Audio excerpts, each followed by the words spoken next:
नमस्कार दोस्तों, स्वागत है आपका यूनिक स्टडी सेंटर के ऑनलाइन क्लासेस में।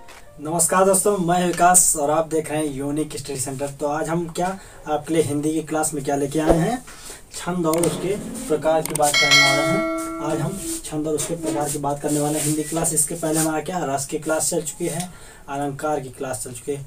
अगर हमारे चैनल पे आप नए हैं तो आप पिछला वीडियो देखना मत भूलिए। वर्णमाला शुरुआत से लेके आप अंत तक देखिए, तब आपको जो है पूरा क्लियर होना है। वर्णमाला से शुरुआत कीजिए, फिर आप यहाँ तक पहुँचिए, जिससे आपको एकदम पूरा क्लियर हो जाएगा, पूरा आपको याद हो जाएगा कैसे क्या करना है, कैसे हमें वर्ण की शुरुआत करनी, कैसे शब्द बनाने हैं, कैसे वाक्य बनाने, फिर वाक्यों के प्रयोग से कैसे इन सबको देखा जाएगा। ठीक, तो आज हम बात करने वाले क्या, छंद के प्रकार, छंद के बारे में बात करने वाले, उसके प्रकार के बारे में।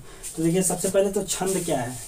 छंद जो है, छंद को हम काव्य का व्याकरण कहते हैं। ठीक, क्यों? क्योंकि मात्राओं और वर्णों का निर्धारण यहीं से होता है। ठीक, कि मात्राएं कैसे गुरु होती हैं, कैसे लघु होती है, अभी उनकी बात करेंगे। तो क्या इसे कहेंगे, काव्य का व्याकरण भी कहते हैं। ठीक, जैसे काव्य की आत्मा, काव्य का अलंकार, उन सबको कहते थे, रस और अलंकार को, वैसे इसको क्या कहते हैं, काव्य का व्याकरण कहते हैं। ठीक, तो छंद की खोज किसने की थी? छंद का सर्वप्रथम उल्लेख जो है ऋग्वेद में किया जाता है। छंद का सबसे पहले प्रयोग जो है ऋग्वेद में किया गया है। किसमें? छंद का सबसे पहले प्रयोग किसमें किया गया है? ऋग्वेद में किया गया है। ठीक, अब देखिए, छंद को जो प्रणेता, आदि प्रणेता या फिर जिसने इसकी खोज की, किसने? पिंगल ऋषि ने।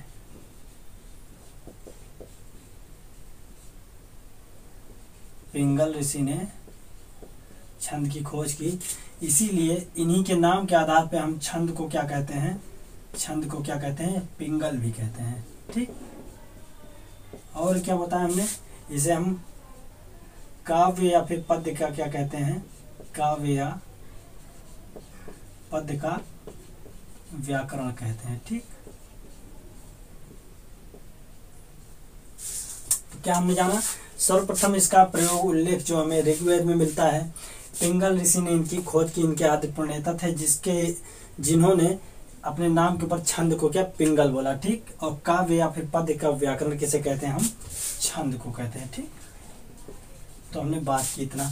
अब देखिए और क्या होता है, छंद की परिभाषा क्या होती है। देखिए, अक्षरों की संख्या एवं क्रम, मात्रा की गणना, यति, गति, तुक।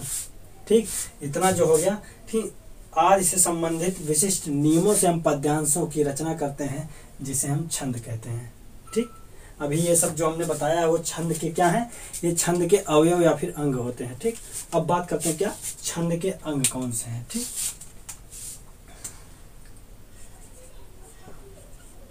छंद के अंग या फिर अवयव। ठीक, कौन कौन से होते हैं देखिए, अब यहाँ पे देख लेते हैं हम कौन कौन से होते हैं। देखिए, चरण, जिसे हम पाद भी कहते हैं या फिर पद भी कहते हैं। ठीक, अब दूसरा हो गया मात्रा। ठीक, और वर्ण। अब तीसरा देखिए आपका क्या है, संख्या और क्रम।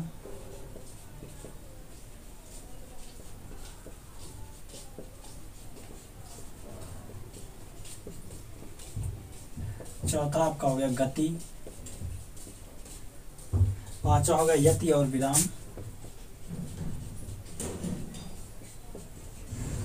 विराम चिन्ह का प्रयोग हमने, विराम चिन्हों में हमने विराम का प्रयोग कहा था। कितने टाइप के विराम चिन्ह होते हैं, अगर आपने विराम चिन्ह नहीं जानते हैं, ठीक, आप हम मात्राएं नहीं जानते हैं, तो आप वर्णमाला में जाके मात्राएं देख सकते हैं। यहाँ पे यति और विराम चिन्ह में जाके आप देख सकते हैं कितने प्रकार के विराम चिन्ह। आप हमारे पिछले क्लास से विराम चिन्ह पढ़ सकते हैं। ठीक, और बात करते हैं, देखिए क्या, तुक और गण।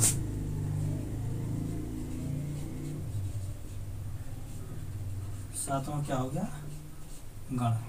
ठीक, क्या हो गया आपका, छंद के अंग या फिर छंद के अवयव कि जिनसे छंद बनाया जाता है। क्या होता है, चरण, पाद या पद। ठीक, उसको हम चरण को पाद भी कहते हैं और पद भी कहते हैं। दूसरा मात्रा और वर्ण। तीसरा हो गया संख्या और क्रम। चौथा हो गया गति। पांचवा हो गया यति या फिर विराम। छठवां हो गया तुक और सातवां हो गया गण। तो इतने चीज़ों को हम पढ़ने वाले छंद के अंग में, ठीक, कि इनसे कैसे मिलाकर हम कैसे छंद को पहचानेंगे कौन सा छंद है। ठीक, तो अब हम इनके बारे में एक एक करके बात करेंगे, ये जो शब्द दिए हुए हैं, ताकि जिनसे हमें आगे दिक्कत ना हो, ठीक, छंद को पहचानने में। तो हम बात करेंगे छंद के अंगों के बारे में एक एक करके। तो सबसे पहले बात कर लेते हैं चरण, पाद या फिर पद। अब देखिए चरण क्या होता है। देखिए छंद के प्रायः 4 भाग होते हैं, ठीक, छंद के प्रायः जो 4 भाग होते हैं, जैसे दोहा होता है ना, एक कामा लग जाता है, फिर एक पूर्ण विराम, फिर एक कामा, फिर डबल पूर्ण विराम। तो वहाँ पे क्या होता है, वो 4 उसके पद हो गए, 1 2, जहाँ पे कॉमा लग जाता है या फिर विराम चिन्ह आ जाता है वहाँ पे एक पद बन जाता है, ठीक। तो देखिए यहाँ पे क्या कह रहा है कि छंद के प्रायः 4 भाग होते हैं, इनमें प्रत्येक भाग को 4 चरण कहते हैं, ठीक। वही हमने बताया ना, जितने कॉमा या फिर विराम चिन्ह जहाँ लग जाएगा वो जो आपके चरण बन जाएंगे, पद बन जाएंगे, ठीक। तो कितने होते हैं प्रायः, प्रायः मतलब पूरी तरह नहीं होता, 90% होता है, ठीक, 95%। प्रायः इसी लगाया जाता है, 100% को प्रायः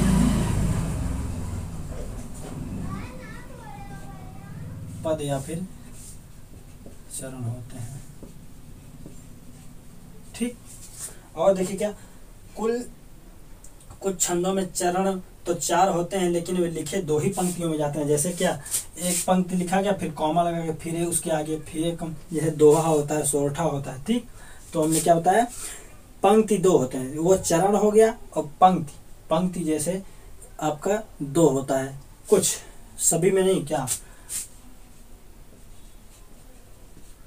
कुछ में चरण 4 लेकिन पंक्ति 2 होते हैं, ठीक। अभी हम आगे बताएंगे कैसे पंक्ति कौन है, चरण कौन सा है, उदाहरण लेकर आपको हम पूरा बता देंगे। जैसे क्या हुआ, दोहा और सोरठा, ठीक, क्या दोहा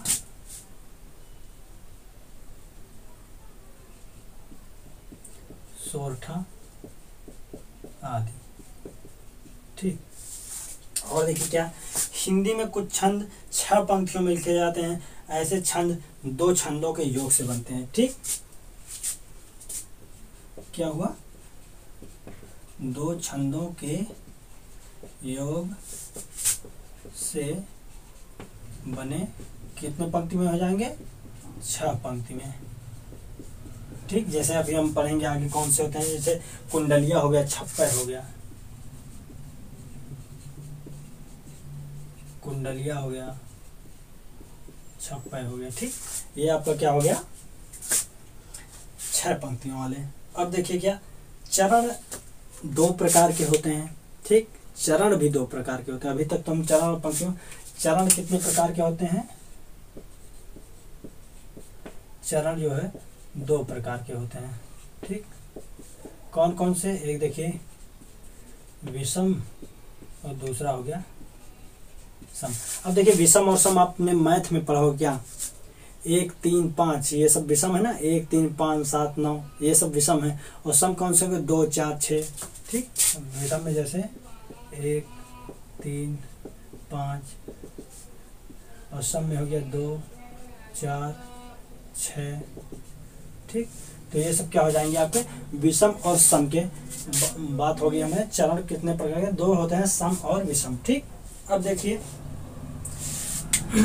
जैसे कोई दोहा है तो उसमें पंक्तियां 2 होती हैं लेकिन चरण 4 होते हैं, वो हमने बात कर ली, ठीक। अभी जब मात्राओं का वर्णन करेंगे तो वहां पे आपको दिखाएंगे कैसे वो लिखा गया है, कैसे बात की गई है, ठीक। अब देखिए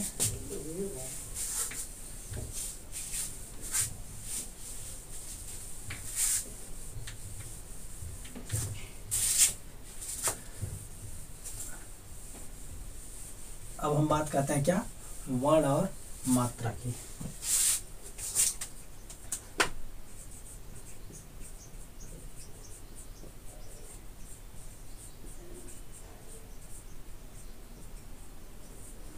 अब देखिए वर्ण और मात्रा क्या होता है। पूर्ण व्यंजन को वर्ण तथा स्वरों की मात्राओं को ही छंद कहते हैं, ठीक। क्या बोला इसने, पूर्ण व्यंजन यानी कि स्वर के साथ। अब पूर्ण व्यंजन क्या हो गया आपका, देखिए ये है आपका पूर्ण व्यंजन। और अपूर्ण व्यंजन क्या होता है, जब इसके नीचे हलंत आ जाता है, ठीक। लेकिन जब इसमें हम स्वर लगा देते हैं तो क्या होता है आपका, ये पूर्ण व्यंजन है। तो इसमें क्या हमेशा स्वर के साथ आएगा, पूर्ण व्यंजन, वो भी स्वर के साथ। वर्ण ज्यादा नहीं, लेकिन मात्रा बहुत इंपॉर्टेंट है, जिससे आप छंद को पहचानेंगे, ठीक। तो क्या बोला, पूर्ण व्यंजन स्वर के साथ, ठीक। पूर्ण व्यंजन ब्रैकेट में स्वर के साथ, ठीक। जिन्हें हम क्या कहेंगे, जिन्हें हम वर्ण कहेंगे।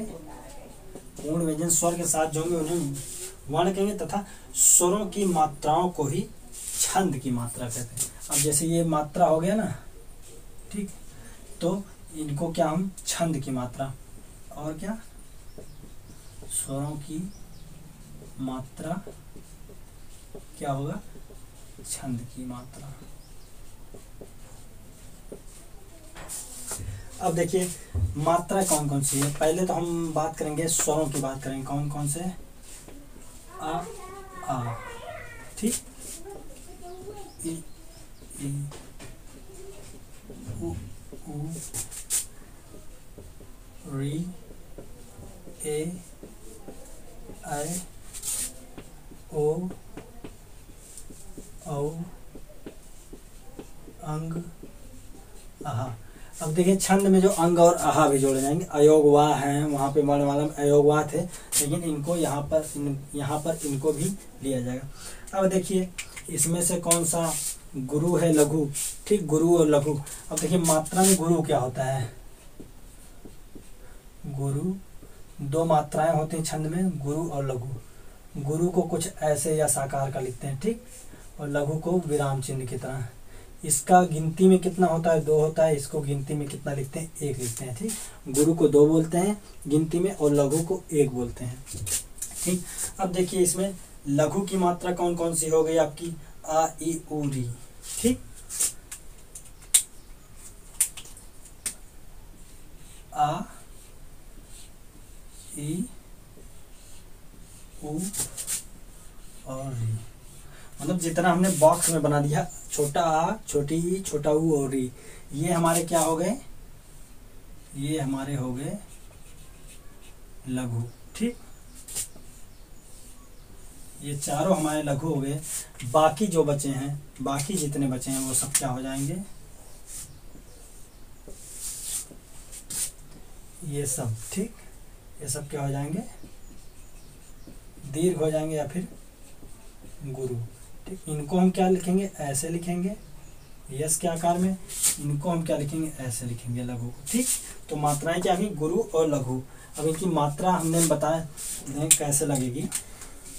इसका तो आप जानते हैं, इसका जो है ऐसे लगता है, इसका जो है ऐसे लगता है,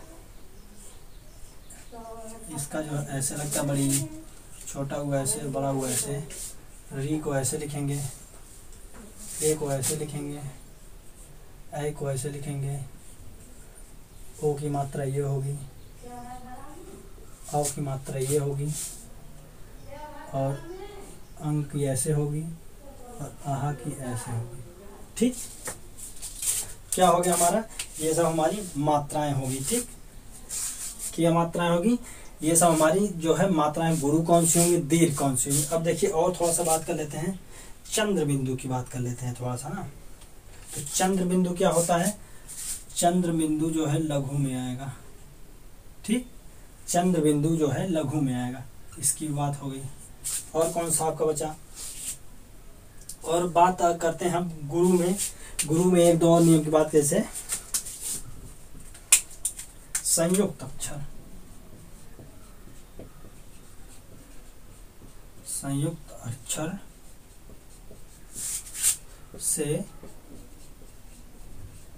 पहले का वर्ण गुरु होगा। संयुक्त अक्षर से पहले का वर्ण गुरु होगा, कैसे। अब देखिए जैसे यहाँ पे सत्य लिखा है, ठीक, सत्य लिखा है। अब हमको पता है क्या कि यहाँ पे सा जो है छोटा आ के साथ आया है, ठीक। सा को जब तोड़ेंगे, सा प्लस आ करेंगे ना, तो यहाँ पे देखिए छोटा सा आया ना, तो यहाँ पे सा बनेगा, तो इसकी मात्रा क्या होगी, लघु। लेकिन क्या बोला कि संयुक्त वर्ण कौन सा है यहाँ पे, संयुक्त वर्ण यानी कि आधाता या के साथ मिलकर बना है, तो यहाँ पे संयुक्त हो गया। ठीक, तो यहाँ पे सा क्या हो जाएगा, यहाँ पे दीर्घ हो जाएगा और ये हमारा लघु हो जाएगा। ठीक, तो क्या हमने बोला, संयुक्त अक्षर से पहले का वर्ण दीर्घ और हलंत से पहले वाला वर्ण वो भी दीर्घ होगा।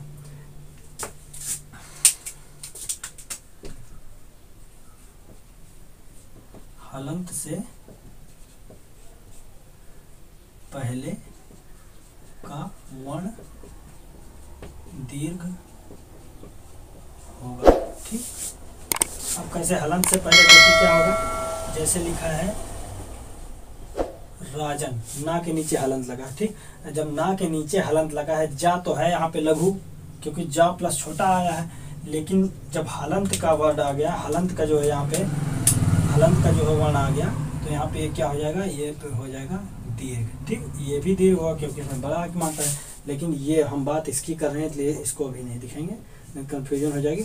तो हलंत से पहले का वर्ण जो ये होगा। ठीक, और इसके पहले का वर्ण ये होगा, तो क्या होगा, दीर्घ होगा। तो क्या हमने नियम यहाँ पे इतने पढ़ लिए कि लघु में कौन सा, आ ई उ री, ठीक, और चंद्र बिंदु, और दीर्घ में जो हमारा इससे छोड़ के सब बड़ा बड़ी बड़ा ए आए ओ होगा, ये सब हमारा दीर्घ में आएगा। और संयुक्त अक्षर से पहले का वर्ण गुरु होगा और हलंत से पहले का वर्ण जो है दीर्घ या फिर गुरु होगा। ठीक, तो हमने यहाँ पे वर्ण और मात्राओं की बात कर ली। और हम देखते हैं, एक एग्जाम्पल लेके देख लेते हैं कैसे लगेगा। ठीक,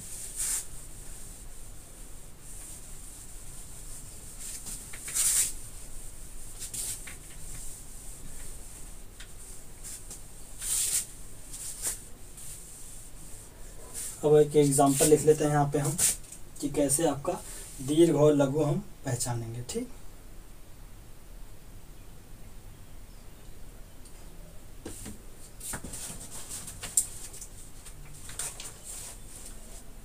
जैसे रहीमन पानी राखिए,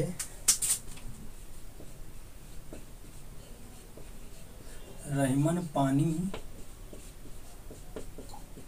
राखिए, बिन पानी सब सून।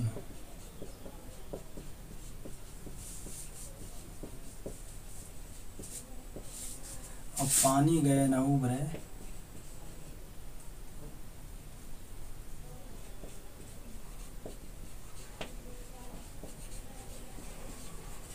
मोती मानस चून।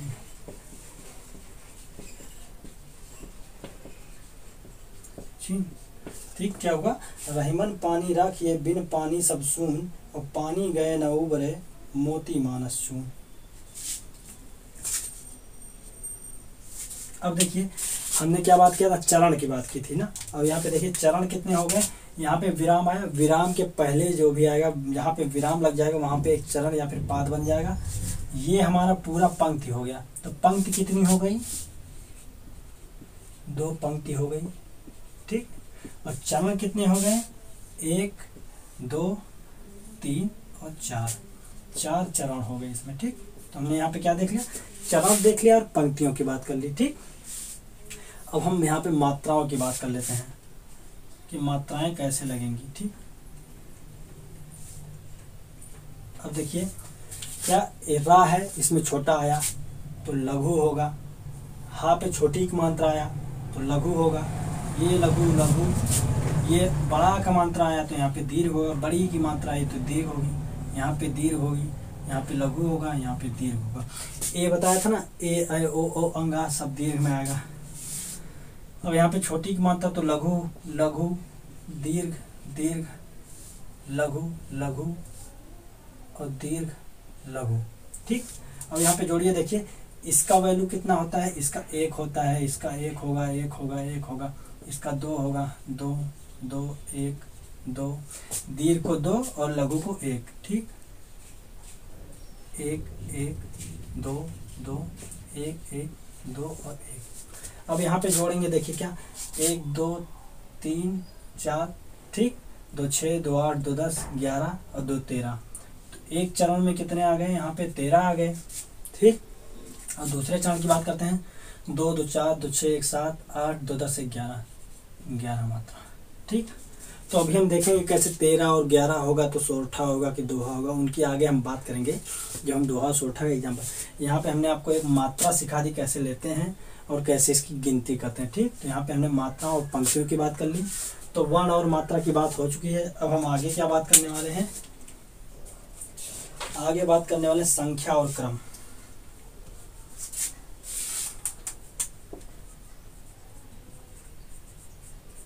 संख्या और क्रम। अब देखिए संख्या और क्रम क्या होता है। वर्णों और मात्राओं की गणना को संख्या कहते हैं। वर्णों और मात्राओं की संख्या की गणना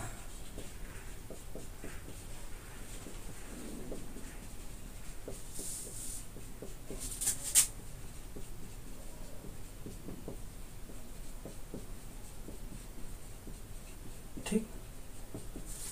वर्णों और मात्राओं, यहाँ पे और होगा वर्णों और मात्राओं की संख्या की गणना, ठीक।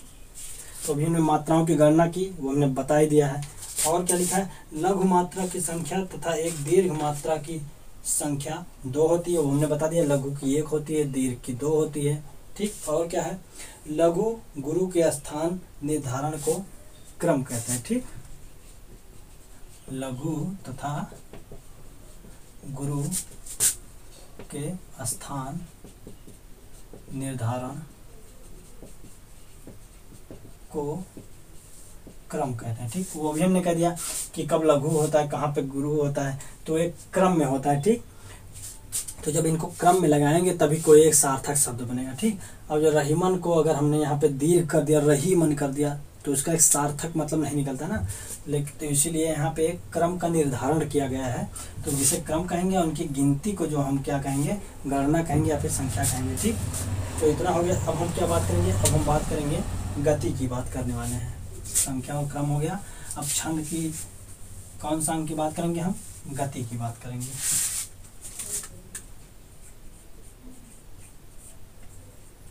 अब देखिए गति क्या होता है। गति छंद के पढ़ने के प्रवाह या फिर लय।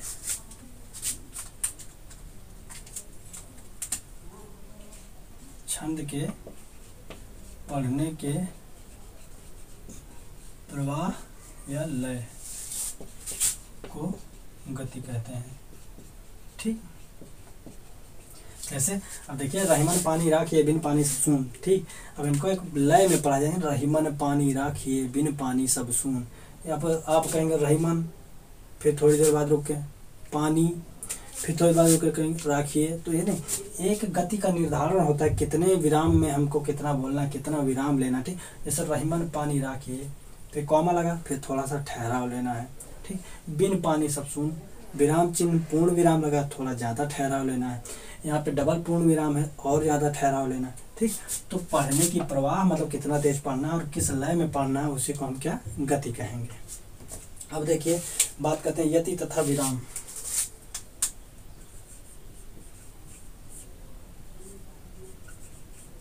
यति या विराम। अगर आप विराम चिन्हों के बारे में नहीं जानते कौन कौन से विराम चिन्ह होते हैं, तो आप हमारे पिछली वीडियो जो शुरू में बना था विराम चिन्ह, तो वहाँ पे जाके सारे विराम चिन्हों के बारे में आप देख सकते हैं, कैसे कितने प्रकार होते हैं, कैसे उनका उपयोग होता है, ठीक, किसको क्या कहते हैं, आप हमारे पिछली वीडियो में देख सकते हैं। अब यहाँ पे देखिए यति या विराम क्या कहता है, छंद में नियमित वर्ण या मात्रा पर सांस लेने के लिए रुकना पड़ता है, इसी रुकने के स्थान को विराम कहते हैं, ठीक। छंद पढ़ते समय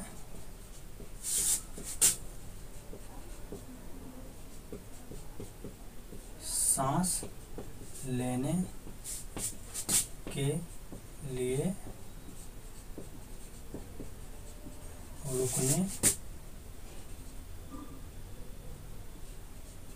रुकने को विराम कहते हैं, ठीक। कहते हैं क्या, छंद पढ़ते समय सांस लेने के लिए रुकने को विराम कहते हैं, और उन्हीं रुकने के लिए क्या प्रयोग होता है, विराम चिन्हों का प्रयोग होता है, ठीक। विराम चिन्हों का प्रयोग करते हैं, उन्हीं को देख के हम उन्हीं के हिसाब से रुकते हैं, कब कितना रुकना है वहाँ पे हम ये निर्धारण करते हैं, ठीक। और हमारा क्या हो गया, तुक हो गया। अब बात करते हैं तुक। अब ये तुक क्या है, छंद को चरणांत की अक्षर मैत्री को तुक कहते हैं। ठीक, देखिए छंद के चरणांत की अक्षर मैत्री को तुक, इसको हम एक सरल भाषा में क्या तोड़ के बताते हैं। देखिए क्या लिखा है, छंद की चरणांत मतलब छंद के चरण के अंत की मैत्री, ठीक, की अक्षर मैत्री को तुक कहते हैं। मतलब छंद के चरण के अंत में, ये देखिए चरण के अंत में है ना सून और चून, एक अलग तुक है ना, एक सेम तुक है, सून और चूना बोलिए। ठीक, अगर यहाँ सून होता है यहाँ चूना होता है, सून और चूना, कोई तुक नहीं कोई लय नहीं। ठीक, तो यहाँ पे क्या एक तुक बैठाते हैं कि अंत में जाके सेम तुक से एक समान तुक बैठ जाए, तो वही क्या कहा, छंद के चरणांत में एक समान मैत्री के लिए जो होता है उसी को तुक कहते हैं। ठीक, तो यहाँ पे लिख दे क्या, छंद के चरणांत अक्षर की मैत्री, छंद के चरणांत में अक्षर की मैत्री को। ठीक, तुक होगा। अब आपका एक और बचा है क्या, गण बता है। ठीक, अब गण की बात कर लेते हैं, वो काफी बड़ा है तो उसको यहाँ से देख लेते हैं। तो गण बहुत ही क्या इंपॉर्टेंट है, गण जो आपका पूछा जाता है बहुत।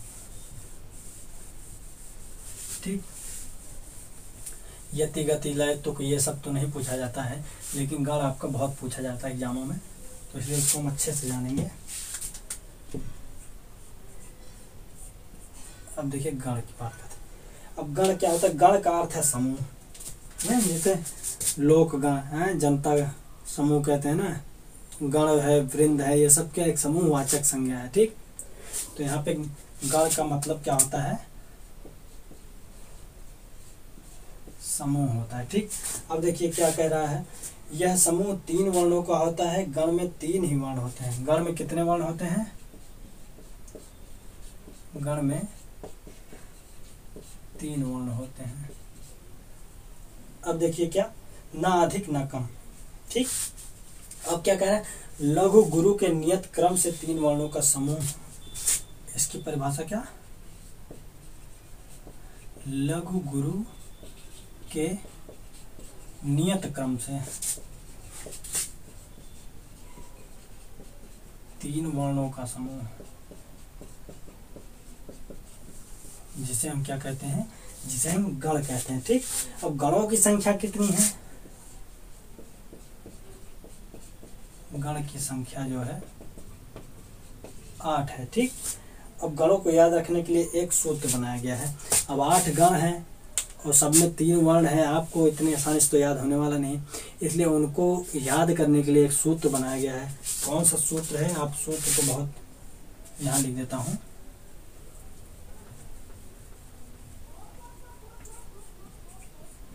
गण का सूत्र। ठीक, गण का सूत्र क्या है, या माता राजभान सलगा। ठीक, या माता राजभान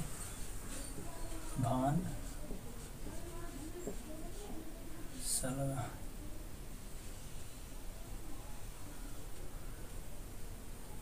ये सब एक ही विराम में होंगे, मतलब एक ही जो है इन पे क्या ऊपर ये लगेगा पाई ही। ठीक, ये जो डंडी लगी है पूरा एक ही में आएगा, अलग अलग टूटेगा नहीं, ना कुछ अलग हो जाएंगे। ठीक, सिरो रेखा जो है एक ही होगा, या माता राजभान सलगा का सिरो रेखा एक ही होगा, उसको तोड़ना नहीं है। ठीक, तो हम देखिए गण बनाएंगे कैसे, अब देखिए अब यहाँ पे देखिए इनसे गण के सूत्र से गण बनेगा कैसे, जिससे हमको पूरा याद रहेगा। ठीक, अब देखिए यहाँ पे लिख लेते हैं गण का नाम। ठीक, गण का नाम लिख लेते हैं, और आपका क्या है, यहाँ पे उदाहरण लिख लेते हैं, और यहाँ पे इसका जो है चिन्ह हो जाएगा। अब हमें गण का मेन हमारा क्या है, गण का चिन्ह याद रखना है, तो गण के चिन्ह के लिए ये बनाया गया है, और गण के नाम जो है इन्हीं चिन्हों से अभी हम देखेंगे गण के नाम से कैसे उनके चिन्ह निकल के आते हैं। ठीक, अब जैसे देखिए क्या, कितने गण थे, 1 2 3 4 5 6 7 8, मतलब आपको 7 तक लेने, ये आपका एक्स्ट्रा दिया हुआ है। ठीक, केवल आपको अभी आगे याद करने के लिए एक्स्ट्रा दिया हुआ है। बाकी आपके कितने होंगे, ये इतने होंगे। ठीक, अब कैसे, अब अगर या है, ठीक, शुरू में या है तो क्या हो जाएगा, ये गण। ठीक, दूसरा वर्ण लेंगे, मतलब एक वर्ण एक गण होगा। फिर दूसरा वर्ण मा है तो मगण, तीसरा वर्ण ता है तो तगण हो जाएगा, चौथा वर्ण क्या है, रा है तो रगड़ हो जाएगा, जा है तो जगण हो जाएगा, फिर भा है तो भगण हो जाएगा,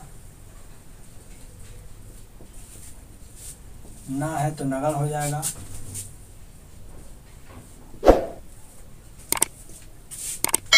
फिर सा है तो सगण हो जाएगा। कितने हो गए आपके, 1 2 3 4 5 6 7 8, क्या बताता, 8 गण होते हैं। ठीक, कैसे, अब देखिए ये जो सूत्र है, गण का जो सूत्र है, या माता राज भान सलगा। ठीक, तो इसमें हमें क्या 8 अक्षर तक लेना है, और जो हर अक्षर से जो है क्या बनेगा, उसका गण बनेगा। तो या है यगण, मा है तो मगण, तगड़ रगड़ जगण भगण सगण। ठीक, 7 तक हो जाएगा। अब देखिए पूरा क्यों लिया गया, पूरे से इसका उदाहरण लिया जाएगा। कैसे, अब यगण का चिन्ह पूछ लेगा ना तो सबका तो सेम आ जाएगा ना, लघु लघु लघु लघु लघु लघु, लेकिन ऐसा नहीं होता है। ये आपका गण का नाम याद रखना है। अब उदाहरण कैसे बनाएंगे इसका, देखिए 3, क्या बोला था, गण में जो है 3 अक्षरों के निर्धारित क्रम से गण बनता है। ठीक, अब हम क्या करेंगे, 3 का पेयर लेंगे। कैसे, पहले गण है तो या माता लेंगे। ठीक, पहला गण है तो क्या लिखेंगे, या माता। ठीक, अब हमारा पहला गण खत्म हो गया। अब दूसरा गण हमारा क्या था, मगण, तो माँ से शुरू करेंगे। कैसे, अब माँ से शुरू करेंगे तो क्या हो जाएगा, माँ तारा। ठीक, यहाँ पे क्या हो जाएगा, माँ तारा। अब देखिए दूसरा खत्म हो गया, अब हमें तीसरा गण लेना है, तो तीसरे से शुरू करेंगे, तारा जय। ऐसे चौथा क्या हो जाएगा आपका, राजभा। ठीक, पांचवा क्या हो जाएगा, जभान। छठवां क्या हो जाएगा, भानस।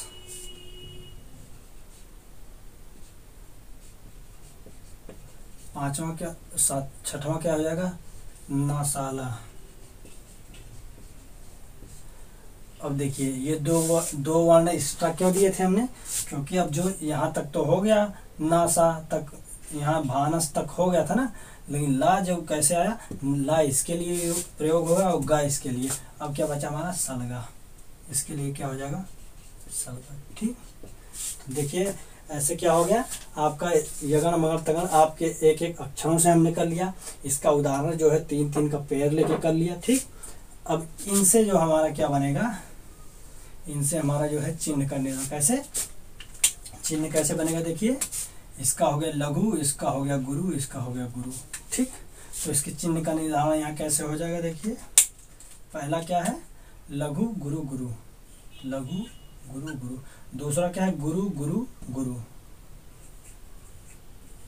ठीक, और तीसरा क्या है आपका, गुरु गुरु और लघु। चौथा क्या है, गुरु लघु गुरु। पांचवा क्या है, लघु गुरु लघु। छठवां क्या है, गुरु लघु लघु। फिर क्या है, लघु लघु लघु। फिर तीसरा क्या है, लघु लघु गुरु। ठीक, कैसे, ये सा जो लघु में आ जाएगा, ला लघु, गा पे बड़ा मात्रा है तो वहाँ पे गुरु। तो यहाँ पे देखिए सब आपका चिन्ह का निर्धारण हो गया। इन्हीं चिन्हों से हम पहचानेंगे कौन सा छंद किस गण में है। ठीक, तो हमने यहाँ गण की बात कर ली, तो हमने यहाँ पे छंद के जितने अवयव थे, अंग थे, उनकी बात कर ली है। अब हम क्या करेंगे, छंद के प्रकार के बारे में बात करेंगे। ठीक, छंद कितने प्रकार के होते हैं, तो आप ये पूरा एक स्क्रीनशॉट ले लीजिए बढ़िया से, और इनको एक बार आप केवल अगर आपको ये सूत्र याद है तो इनकी चिंता करने की जरूरत नहीं है, आपको पूरा ये याद रहेगा हमेशा के लिए। ठीक,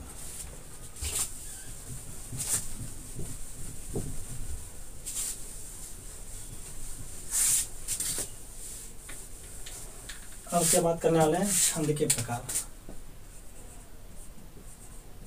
छंद के प्रकार, ठीक। अब देखिए छंद हमारे जो है 3 प्रकार के होते हैं। कौन से? एक मात्रिक होता है, एक वाणिक होता है, एक मुक्तक छंद होता है। ठीक, कौन कौन से? मात्रिक, वाणिक, तीसरा क्या है? मुक्तक। ठीक, अब देखिए मात्रिक, अब हमने मात्रा भी पढ़ लिया, वर्ण भी पढ़ लिया। क्या मात्रिक छंद क्या होता है? मात्राओं के आधार पर निर्धारित, जैसे किसी में 13 होंगे, किसी में 11, किसी में 16, 28, जो भी हो, तो मात्राओं के आधार पर जिनका निर्धारण होगा वो मात्रिक छंद होंगे। वर्णों के आधार पर जिनका निर्धारण होगा वो वाणिक छंद होंगे। और मुक्तक छंद के बाद जिस छंद में कोई नियम ना लगे, ठीक, न मात्रिक लगे न वाणिक लगे, तो उसमें क्या हो जाएगा? मुक्तक छंद हो जाएगा। ठीक है, सब समझ में आ गया ना? तो मात्रिक और वाणिक कहाँ पे होंगे और मुक्तक कहाँ पे होगा, ये आपको समझ में आ गया ना? ठीक है, आपको यहाँ पे हमने क्या छंद, अब हम छंद का क्या एक एक करके, मात्रिक है, वाणिक है, इनमें में भी कई प्रकार के हैं, तो हम इसको अगले क्लास में क्या मात्रिक पढ़ेंगे, वाणिक पढ़ेंगे, फिर मुक्तक पढ़ेंगे, तो कैसे क्या होता है उनके बारे में हम बात करेंगे। तो यहाँ पे छंद का आपका जो बेसिक क्लियर हो जाता है, उसके अंगों के बारे में क्लियर हो गया, गति, तुक, लय, ये सब, वर्ण, मात्रा है, आपका गण है। गण बहुत इंपॉर्टेंट है, इनको आप जरूर याद कर लीजिएगा, वो सूत्र आपको याद रहेगा, सब याद रहेगा। ठीक, तो दोस्तों जो है आपको कुछ समझ में नहीं आता, वीडियो को दोबारा देखिए, शुरू से देखिए, अंत तक देखिए। अगर कुछ सजेशन देना है तो आप कमेंट में हमारे दे सकते हैं, आप कुछ कमेंट करना है तो वो भी आप जो है दे सकते हैं। बाकी आप वीडियो को शेयर कीजिए, सब्सक्राइब कीजिए, लाइक कीजिए। तो मिलते हैं अगली वीडियो में एक नए टॉपिक के नए जोश के साथ। तब तक के लिए जय हिंद, वंदे मातरम।